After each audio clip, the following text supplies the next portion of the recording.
Welcome to today's event here at Orchestra Careers. We are so excited to kick off 2022 with the new year with some fabulous Career Day panel. Our guests today are all performance librarians, and you're going to hear all about what that is, how to become one, and get to know some yourself. So I'm Sonia Thomes. I'm the creator of orchestracareers.com, and we're here with our mighty team, Brianna Owens and Sarah Davidson. So we started these Career Day panels because at the core of our mission is to spread awareness of all the careers available with orchestras that they don't tell you about in music school. I like to also call them offstage orchestra careers, and we couldn't complete that whole circle without our performance librarians. So we are going to dive right in. We're going to get to know our fabulous panelists, hear from them, plenty of time for questions. Feel free to engage in the chat if you've got questions along the way. We'll try to pick them up as best we can. And we're going to record this so that it can be up on our YouTube channel. If you missed anything, you want to watch it again or share it with a friend. So without further ado, we're going to introduce our panelists. So I'm going to kick it right off and say, Joe, why don't you introduce yourself and welcome the group. Hi, I'm happy to be here. We're talking about libraries, which is like my favorite thing to do. So welcome and thanks for hanging out, everyone. I'm Joe Groh. I am a performance librarian. A lot of my work has been with training orchestras and in academic settings. I love working with students. I think they give off this energy that professional musicians, not that they're not professional musicians, but student musicians just, I don't know, it's really exciting working with them. So I work at Aspen. So I get to work with a lot of student musicians and a lot of student librarians, which is a lot of fun every year. And then on the side, actually not on the side, at the same time, Sage and I have a library business where we're just trying to, bring library services and accessibility to information and training opportunities. And we'll get into all of the things that libraries do. And we're just trying to make that accessible to all of y'all. So since I introduced them hey, Sage. Hello. I'm Sage. I'm the other half of Other Duties Collective. My day job, I guess, is I work for Boston University as their music librarian. So I provide support for all the performing ensembles within the School of Music. And I also work alongside Joe in the summers at Aspen. And just really happy to be here and talk about the field and, how not only what this career looks like, but how we all, got to this path and how we're all even connected through meeting each other and how our paths kind of crossed at the same time. So with that, I'll let Larissa introduce herself. Hi, everybody. I'm Larissa. I am also a performance librarian. I am currently a music librarian with the United States Army Band Persian Zone. I have worked in a lot of different places. I've worked with orchestra, doing orchestra tours outside the country, working at music festivals. That's where I met Sage and Joe. We met at NRO. Yeah, and I'm happy to be here and answer all the questions y'all might have. Great, thank you so much. Okay, so we're going to kick off with some questions, but first I'd love to know who is out there in our attendees. If you want to introduce yourself in the chat, maybe just where you're calling in from, and are you a student, a professional? What brings you here today? And you can go ahead and share that there as we dive into some questions. Okay, so the question everybody's wanting to know the answer to: what are performance librarians? And I'm going to kick it off and hand it over to Joe, Sage, and Larissa. I'll start. So performance librarians, this is commonly you might hear the term orchestra librarians, but the new kind of inclusive term that kind of encompasses all of the different niches in our field is performance librarianship. So some of the niches that we'll talk about, and this is not extensive list, but try to covering as much as possible, is opera, band, ballet, orchestra, choral music, theater, jazz. I mean, there's so many different niches within our field of music, and performance librarians are, have either certain specialties or all specialties. It just depends on what ensemble or organizations that you have worked with in the past, and having the knowledge of the repertoire, the copyright, acquisition, just you need to be an encyclopedia of knowledge for all of these niches within the field. So as performance librarians, we provide that for our ensembles and are very diligent in this work and meticulous, because it takes a lot of, planning and forethought and just like really nitty gritty things that a lot of people don't see that happens before, you go to a concert and hear the end result of the music. There's, about sometimes even upwards of 3 years worth of planning for some performances, going all the way to the artistic planning side to when we're ordering an act, acquiring all of the music and the prep that needs to go into that process. So that's my definition of it. And I think that Joe and Larissa would agree. That kind of gives you a broad sense of what it is. Yeah, agreed. I think the only thing I would add on to that is we function in different capacities in various ensembles and organizations. In some ensembles, we are musicians, and we operate under the collective bargaining agreement with our performing counterpart. Sometimes we're staff members, and we function as more of like an administrative person. And then sometimes, we're in academic institutions and we're faculty members. We're teaching classes, we're teaching master classes, we're working with the students just as much as their private lesson teachers are. So how you function as a performance librarian, I think is very, it's much related to, where you end up working. Excellent. Well, I'm just getting lost in the chat too. It's really great to see that we've got some librarians in the house, which is very exciting. We've got some students, we've got some professionals. So we are in good company today. So I'm really curious if you might all each just dive a little bit deeper into how did you even figure out that this was a job? How do you become a performance librarian? We want to hear it all because I'm sure no two stories are the same. So Joe, I'm just going to toss it back to you. Sure. Okay, so I started not because I was seeking it out, which is kind of the general story for a lot of us. I was getting my master's in performance, and the director of the string program was like, you know what, we need someone to do this library work, and like I can give you a free ride if you do this. And I was like, okay, cool. I don't know what I want to do professionally yet. I knew I had spent, a lifetime learning music, and I really enjoyed music, but my undergrad was in music therapy, and that just wasn't the path I wanted to continue on. So I explored this library thing, and I got involved with the Cleveland Orchestra Library. And so working with the Cleveland Orchestra Library, just volunteering and learning more, I learned about getting a master's in library science. And then I was like, oh, I don't feel done with school. So like, I'm gonna go do this thing.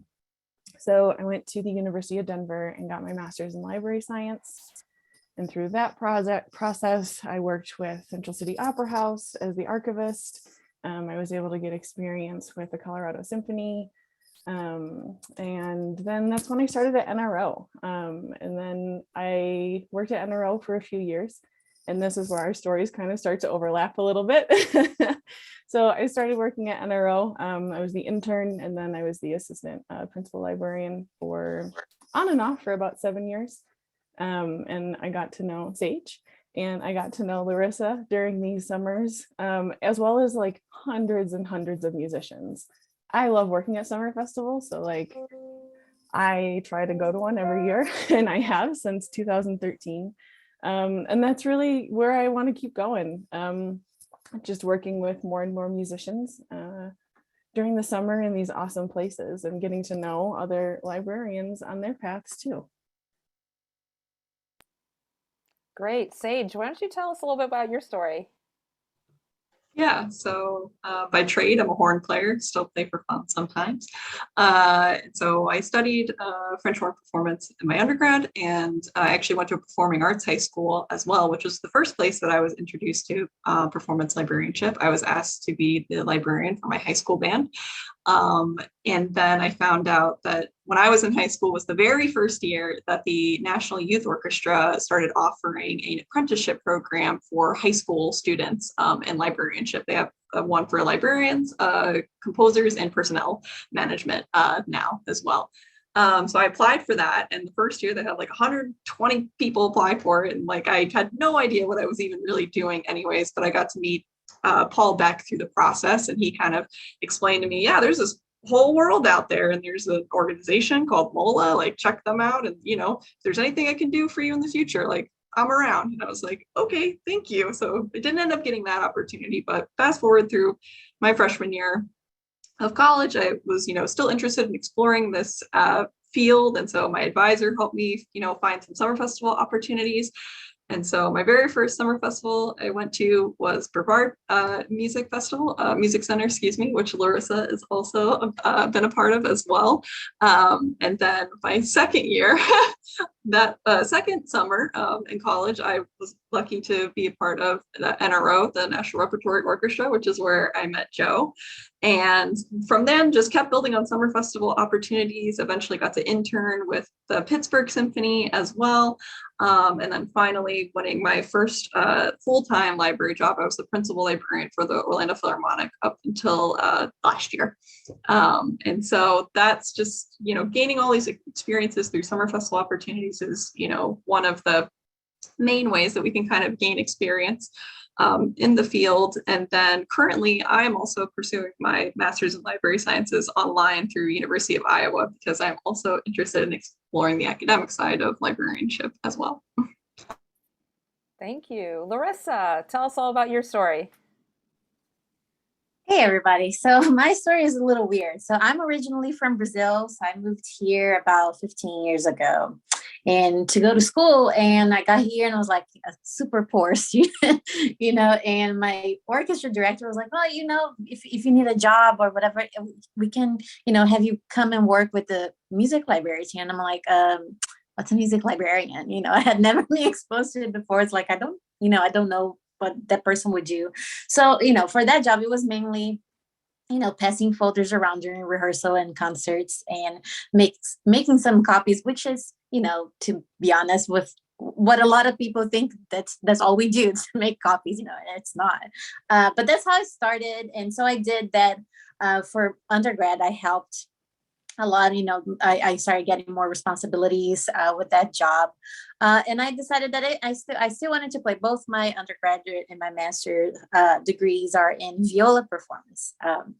And so I decided at that point, I wasn't quite sure what I wanted to be doing. I thought I wanted to be playing all the time. And so I was playing a lot actually during my master's, but it was like, I was doing my master's and I was a TA, but I also played in like 5 or 6 different regional orchestras, and I was never home after I finished my master's. I was just literally on the road all the time, eating in the car, going from one rehearsal to the other, one city to the other. And I was just like, it was just not really happy. So during those years, I was working at Brevard Music Center, actually not as a librarian. My husband and I actually were working as assistant dean of students. So we were there, and it's a lot of work. But whenever there wasn't a lot of work, it was like, I don't want to be practicing. I'm just going to go help at the library. And then that's when I started to realize that maybe this is what I should be doing full time, And so I decided to just take the leap and decided to start volunteering in some orchestra, which a lot of people will find that that's how you start doing volunteering, which usually means no money. You volunteer a lot to start getting some experience, and that's how I started. I started volunteering with the Louisiana Philharmonic Orchestra, and then later I became assistant head librarian. And for a minute, right before I got my current job, I became the head librarian. And then during all this time, working with during the summer. So for example, the LPO didn't have a summer, still doesn't, they don't have a summer season. So I would go and seek out some other opportunities to improve in my career. So in 2018, I went to NRO, and that's where I met Joe. And in 2019, I was the librarian for the Orchestra of Americas. So for people who don't know, this is just an orchestra. They just do tours in a different country every year. That year we went to Mexico. We were in Mexico for 3 years. And so there's like a very specific part of your job as being a librarian on the road in a different country. That's very specific as well. So it was a good opportunity, good experience. And then during the pandemic, actually, I won the audition for my current job here with the United States Army Band here in Washington, D.C., which is a little different because, being in the Army, you never thought that you would have to go to, basic combat training to have your job as a librarian. But here we are. That's what I did during the summer 2020 and the pandemic. And yeah, that's how I got to where I am. Thank you. I mean, 3 different stories, and we've got so many aspiring and working librarians here today, and I'm sure that everybody's story has a different twist to it. So actually, before we move on, Larissa, you had talked about it's not just making copies, and I know that, and a lot of us on the call know it, but I would love to just linger here because would you be able to share for us, give us a peek into what is it then? Like, can you talk maybe about what does it take to get a program from start to finish, and share all the nitty-gritty details you'd like, because this is where the magic, I think, really happens, and I'd love to put a spotlight on it. So dive in and let us know the details. Sure. And I'm going to speak to my experience because, again, like every one of us kind of, we all do the same kind of job, but there are different stages, different paths that one might get to the same result, right? So from my experience, before I got to this job, when I worked with the Louisiana Philharmonic Orchestra, it was a great organization, but it is a smaller organization. Is not as big as the New York Philharmonic or anything. It's a smaller regional, even though they have a full season, it's a smaller regional orchestra. So in the case of the librarian working for a smaller organization, and I think, Sage and Joe would agree with me, Sage working at Orlando, it's also a great organization, but it's a smaller orchestra, it's a smaller organization. You kind of have to be part of all of the steps of the process. So I would work a lot with the what we call the artistic liaison, the person that's a director of the programming, ahead of the time, working for the next year's program, for the next 2 years program. And you have to be in contact with all the personnel managers and making sure that everybody has what they need. If the personnel manager has hired all the weird instruments that we need for that specific concert, there's so many things, acquiring licenses for, if you need, especially nowadays with the pandemic, that you have to put a lot of stuff online. A lot of people, a lot of different organizations aren't able to have their concerts happening because of COVID. Our job, I feel, that has shifted a little bit to putting stuff on the internet. That's another layer of things that we have to do. There's just so many things, music preparation, acquisition. There's so many layers that is just not what people see. Oh, the person's just passing out the folders or making copies. There's certain things you have to be a very organized person. Otherwise, I think it's a lot of different projects happening at the same time, for sure. Every day is a different project, which I think is the coolest part of it. It's like, yeah, we are all doing this job. However, the job looks different for everyone on any given day. I'm looking at a project right here. We're saying like what needs to be done before it gets to the stand, right? So the project that I'm currently working on, that Sage and I are working on, is changing a translation in a piano vocal text. So that way the entire opera can change the translation. So the performance is like completely different and new. There's a lot of errata that needs to be put in these parts. And then the orchestra parts are going to be based off of this piano vocal text. And so there's just like a lot of steps that come before, even before the thing that you think is the final step, right? So that's just like one example of a project that we're doing. There's also, right, like a lot of bowings and markings that need to go into the page, because everyone's page needs to look the same on the stage, because otherwise if something happens in rehearsal and it's funky and something in the strings doesn't match up with something in the woodwinds, and it's like, well, it's going to come back on you. So you better know where the problem spots are in the pieces and also try to get to them before they are problem spots in the pieces. Sage, am I like missing any other like red flags here? No, I think that's a great start. I would say that something that comes up, the only thing I would add, something that comes up a lot, like red flags, is like you're the person that a lot of people don't realize you're interconnected to and are going to ask you a lot of questions.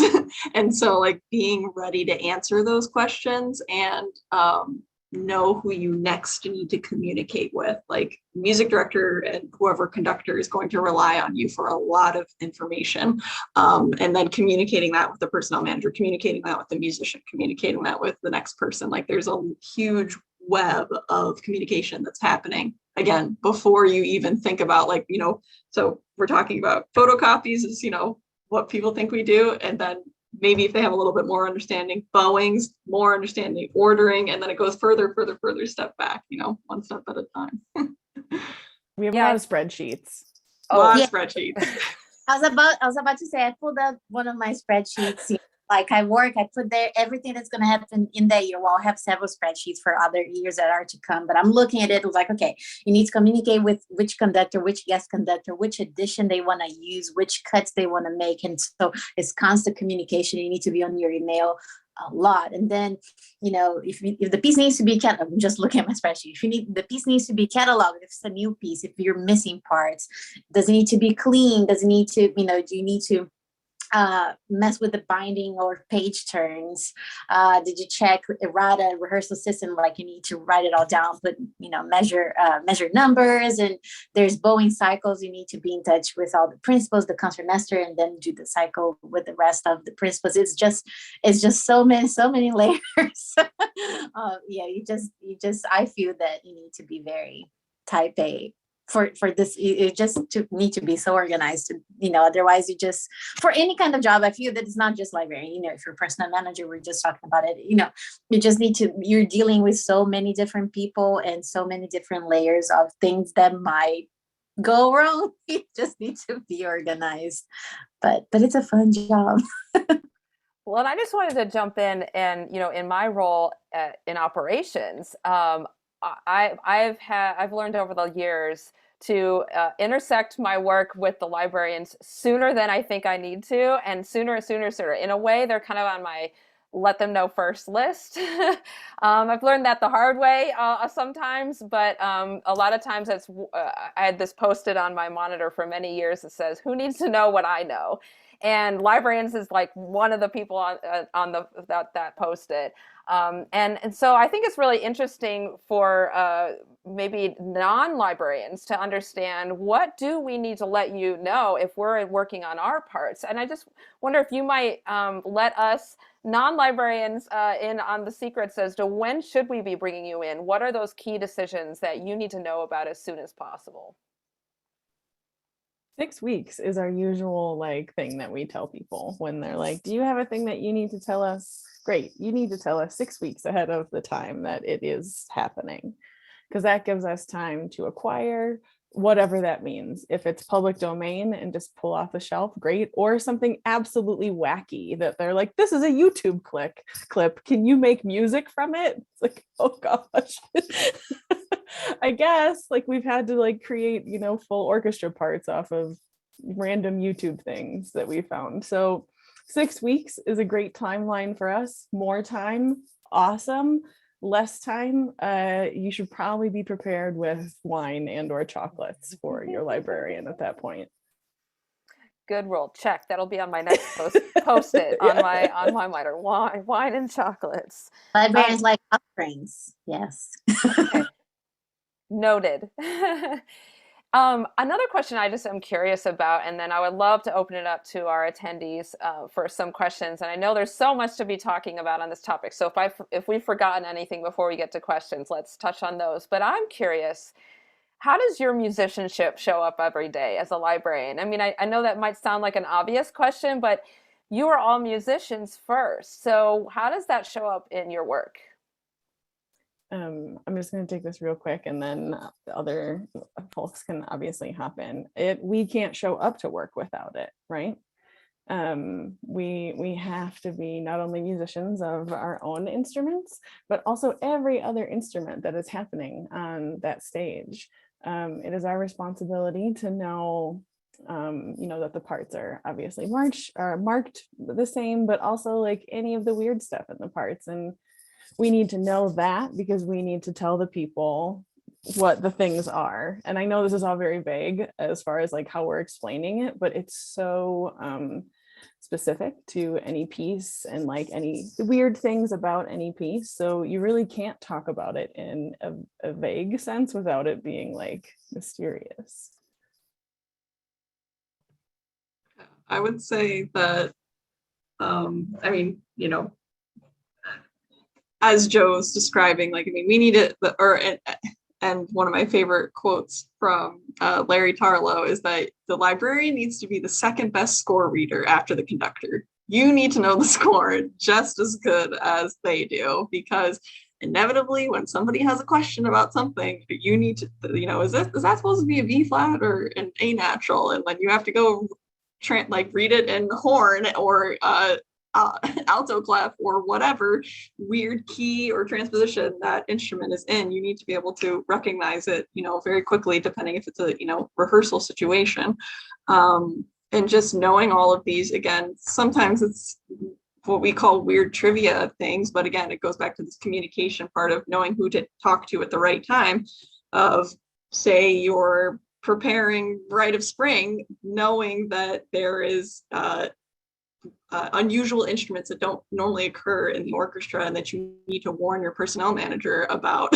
Hey, by the way, you need to hire somebody to play bass trumpet, and also there's an alto flute, and the horns are doubling on Wagner tuba, and like the list goes on and on of just like having all of this like intricate knowledge of just like the repertoire and literally the music that is in front of you. Yeah, I was about to say that too. Yeah. So whenever, I play viola and I've played in a lot of different orchestras. So you're aware of your surroundings, right? So you know what my other instrumentalists might need, but you also need to, as a librarian, you need to be a step ahead, like studying a lot. So not only just before audition, but studying a lot, like for orchestration. I've a lot of reading for orchestration books, and I don't play a transposing instrument, so transposing doesn't come right away to me. So it's something I need to know. As a librarian, I need to know all the transpositions of every instrument. If we get a part for whatever reason is not for, it's for E flat horn, they're gonna need to adjust, and sometimes they don't catch things right away. And so you need to be able to, it's a lot of being proactive, like you said, being able to know, Sage, like being able to know who to talk to, because they might not, sometimes the personnel manager might not be aware that you're playing, Rite of Spring, and you need bass trumpets, and you need Wagner tuba, and you need, a lot of other instruments that they might not, they might not need to know. I mean, they need to know, but it might not come naturally to them to just go and check. So it's a lot of being proactive and knowing the score, knowing as much as you can, really. And again, that sounds very vague, but for me, I like to think that my job as a librarian is to minimize rehearsal, anything that would stop rehearsal. If there's an errata, something on the part doesn't match with the score, I need to have done that work beforehand. Our job is to for the musicians to not have problems. If the rehearsal goes smooth, we've done our jobs. That's how I see it. It's just being proactive and making sure that everything is correct before they play the first note. Well, and I appreciate in my role as in operations, from the library, sometimes they'll get a set of parts in of a new work, and they're like, hey, did you know there's electronica, and here and here's all the details that came in the box, and or maybe there's a weird little instrument that comes. I mean, some of these new contemporary works, like just they're like, here's everything you need to make this piece work, and so sometimes there's surprises when you unpack those parts, and letting operations know as soon as possible is always appreciated, because maybe we have to figure out an electronica setup on stage, or we're doing Blue Cathedral soon, so crystal wine glasses, they don't come in the box, but now we need to find them, and sometimes there's instructions that the rest of the team needs to know and understand as well. So, well, if we've missed anything, we'll have time to go, but I wanted to just reach out to our attendees and see what questions you all have for our panel. This is your live interaction here. And you've got 3 fabulous panelists to answer your questions. So if you want to raise your hand, we'll just call and you can unmute. Is it hard finding a job as a music librarian? Is a good question. It depends on what you want it to look like, right? Like, I don't want to say yes and I don't want to say no. I know that's vague and not necessarily helpful, but there truly is so many opportunities out there. It just, you have to figure out, again, this going back to the niche of like what you want to work in. Do you want to be working in an orchestra? Do you want to be working in an opera, a ballet, a community group? Like there's especially moving here to Boston has made me realize there's like 40 other orchestras here besides the Boston Symphony. Like it is kind of insane, like how much live music is happening here and how much opportunity there really is. But you just have to kind of know the right places to look. And one of the starting places, for sure, a lot of opportunities are posted on MOLA. Some are posted on the League of American Orchestras, some are posted on Sphinx, musical chairs. Like you just need to be looking around that way. But then also just, again, once you move to a new city, connecting with your community of librarians and finding out who's in town of like, hey, if you need some extra help, I'm around, I'm new here, I want to help out, I want to be involved. And so making those kind of connections with people can help you lead you to future gigs. And so that you build this network of, oh, okay, somebody asked me, do I know a librarian in X city or whatever, then I can reach out to you and say, hey, like I have this gig if you're interested. It's like making all these different connections that you might not necessarily know about. So I hope that was helpful. I'm gonna piggyback and I say the similar thing, like yes and no, right? Yes, it is difficult if, like in any other performing job, as we've been taught, like, oh, these are the jobs to get, and it's like, well, but any of the jobs are the jobs to get. So it's redefining what success means to you in the given track. So for me, it's like, well, I get to work with student musicians and I get to work from home for some of the time of the year. So like, this is awesome. For some people, it's, well, we've made it to the top orchestra, and like, that's also really, really cool. But there's opportunity everywhere. I got all of my experience in, that first master's program, and throughout my second master's by asking people. I decided I wasn't afraid of hearing no, because it was the only way I was going to get experience, because there is no academic track for performance librarianship, right? So I had to ask for opportunities because they weren't there for me. So ask away, because you never know what that opportunity is going to turn into after that, right?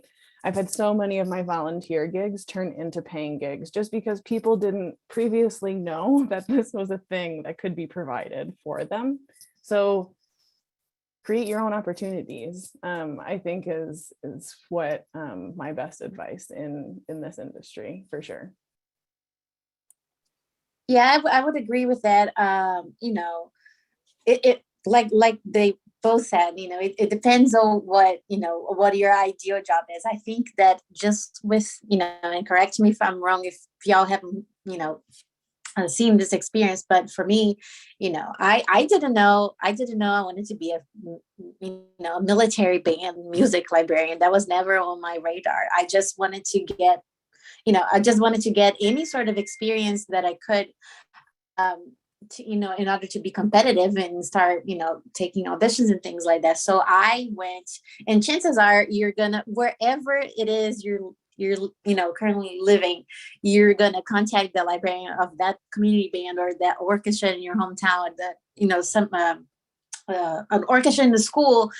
And I was like, hey, I would love to learn about your career and how you got here. Do you have something that you need help with? Chances are they always have something they need help with. You might start little, just doing some bowings or literally putting scores away or things like that. But that's how you start building it. That's how I started. And then you start learning, and you start doing more things that are going to make you more competitive. And then that's how you're going to get your job. So for me, I never, for example, talking about what your ideal job is, I never ever thought I would be working for the military. But I went to one of the MOLA conferences the last time they had in person. I think it was in Atlanta, and I got to talk to Jane Cross. That time she was the head librarian of the President's Own Marine Band, and she was explaining at the time that this is the job that I do. She was the president of the MOLA at that time, and it just like. It opened my eyes to something that I might be really good at, and enjoy working in that kind of environment, and that's what sparked something inside my head. Is like, okay, maybe I will try for military bands, and that's how I got here. So it really depends. Like I said, chances are everybody needs help. If you offer to help, I believe that most people would be happy to start mentoring you and start to give you tips on how to get into this career. And just one more, just bring it back full circle. If you are in a place where you would like to be connected to your local librarians, please reach out to us at Other Duties Collective. We're happy to connect you to folks. That's our whole shtick. We know it can be hard to reach out, right? Just like cold emails to people from a website that you don't know. So like we harass these people on the daily. So like we're happy to loop you in on that and to like get you the information and the connections that you need to move forward. Yeah, I'd like to say that is exactly what I did. I reached out to Sage and Johanna, and they gave me a list of names of suggestions of people that I could contact. And that just got my brain going about, okay, well, maybe I should contact other people, either our community college orchestra or different regional groups. And so that's how I got to where I am now. I sent an inquiry to the librarian at Hudson Valley Philharmonic and just said, hey, is there anything I can help you with? I'm looking for something that I can do remotely or part-time for the time being. And I didn't hear anything for several days. And I was thinking, oh, well, okay. But then a few days later, I got a call from her and she said, hey, yeah, I got your email and actually I'm moving. And so I need some help in that moving transition. I need somebody to be here, a street level or, on the ground to be able to hand out folders and tackle things in person while I still handle some of the other stuff remotely from Massachusetts or Connecticut. So that's how I'm going into it. And I've had a couple, rehearsals and a concert, and so far so good. Everything went smoothly. And there are a few things now coming up that I'm excited about. But yeah, absolutely. Reach out and contact the people and just make that network a little bigger, and hopefully somebody will get back to you. Congrats. That's awesome, Fern. Thanks for sharing that. If our panelists can go ahead and drop their contact info in the chat, that'll be great. And I'm going to call on Emily. I see your hands up. Great to see you, Emily. Hi, Sonia. I just had a question about, I might have missed this earlier, but the Masters of Library and Information Science, has that been helpful for you, or do you feel like it needs to be a program that has a specific concentration on music librarianship? Both. Both have been helpful. I mean, the master's in library information science, I will say without a doubt has been incredibly helpful. Because I popped around to a few different libraries, and libraries are all set up and organized in different ways, and there's a different age of all the collections, and so we're getting to these things that were not ours originally, and then we have to figure out how to make it happen.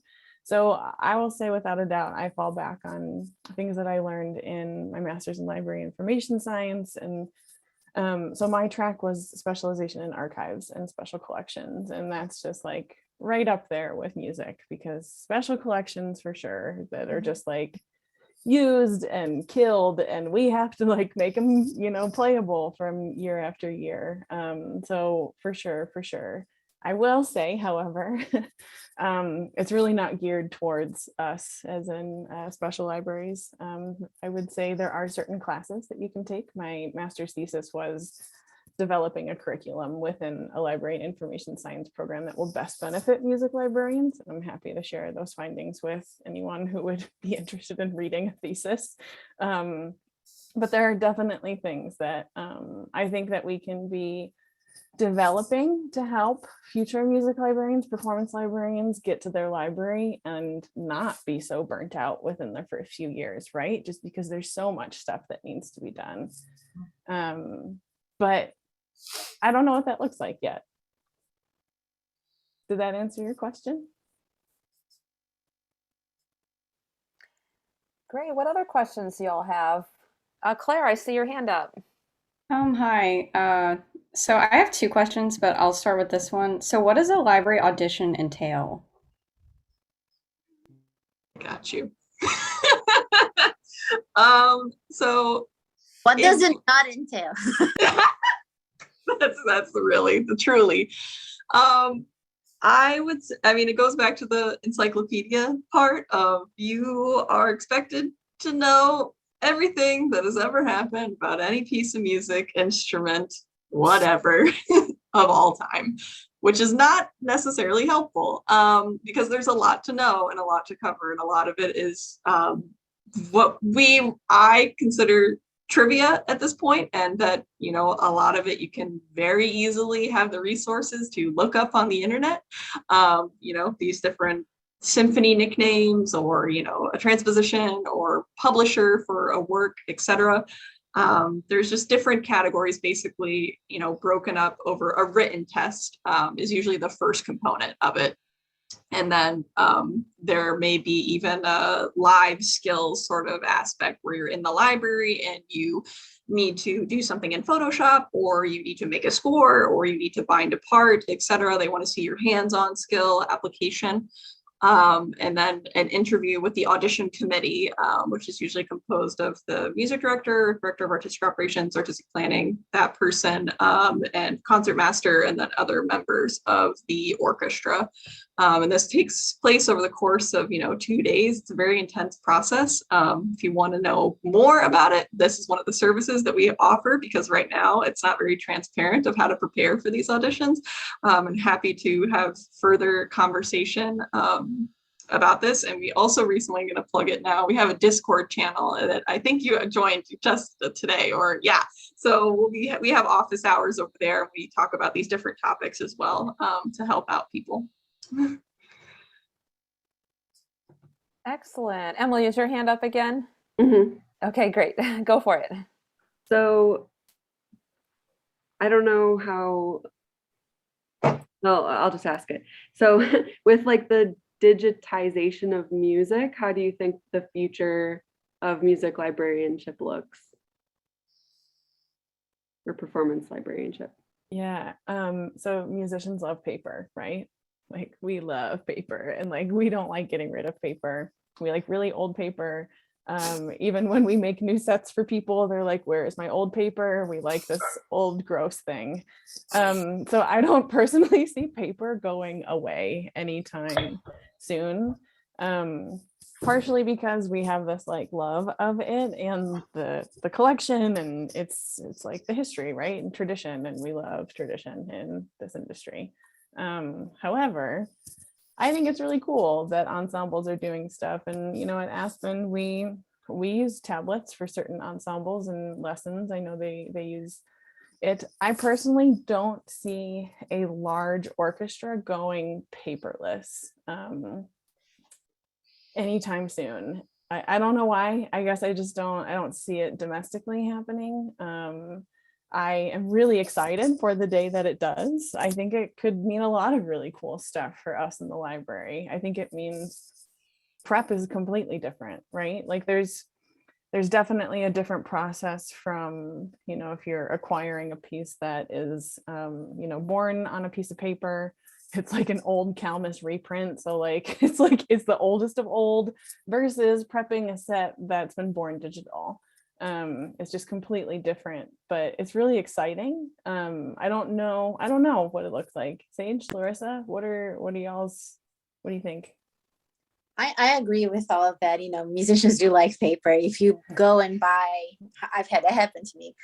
We had a set of 1812 falling apart. Literally half of the page missing. And I'm like, okay, we have some money. Finally, we're going to go and get a new set. And I transfer everything, everything, every little mark that they made to make sure they had exactly what they wanted on the page. I'm like, oh, I really need the old one. And I'm like, it's literally falling apart. They do like that, but I think on top of that, I think there would be an issue with copyrights as well. A lot of composers, a lot of people don't like having their music scanned unless it would be not a living paper. If it was something that's completely digitized, and I don't see that happening, just because there would be so many problems. You have to rely on people having their iPads charged and things like that. It's just not. I see that happening at some point, but I don't think it's gonna be anytime soon, in my opinion. It's it's something exciting and something that I would love to see happening, but I don't think it's something that's happening in a large scale. It's not something that's going to be happening soon, I don't think. Well, we just have time for a couple more questions. Are there any more questions out there? You can raise your hand or just unmute.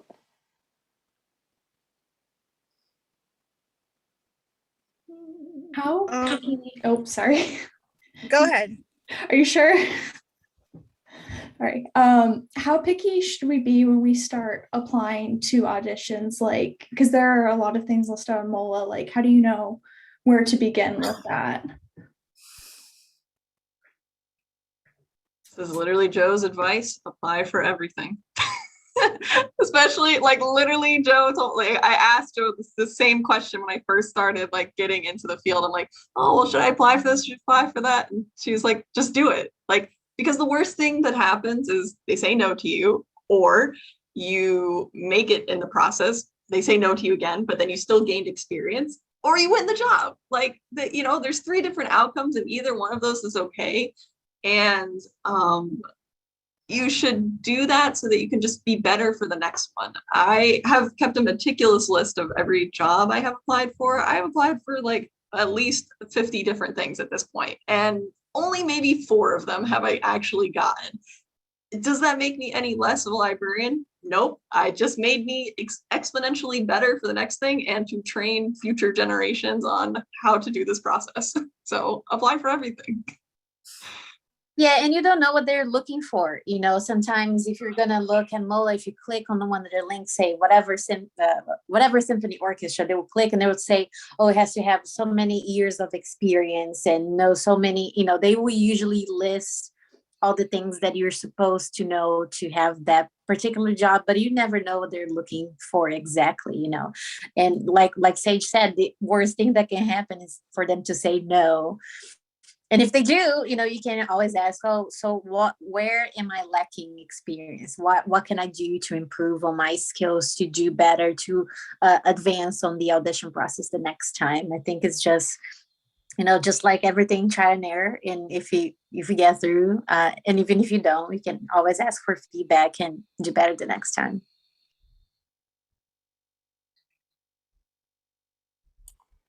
Kaylin, did you have another question?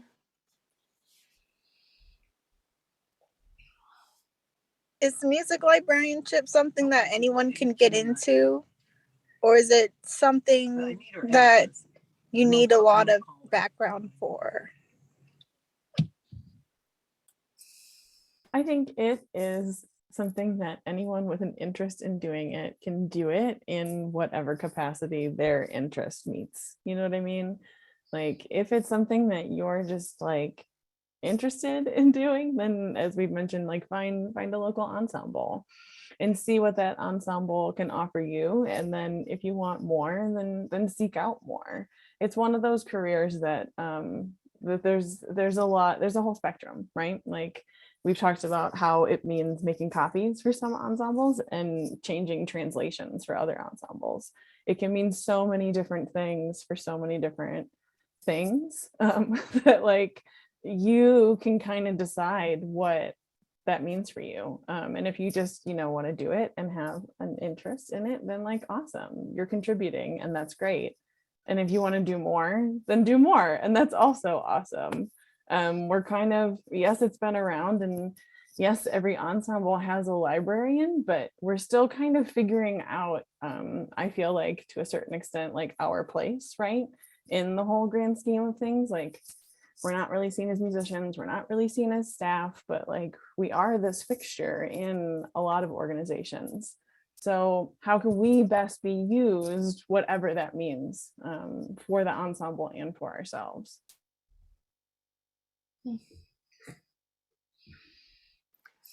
Great. Do we have one more question from anyone?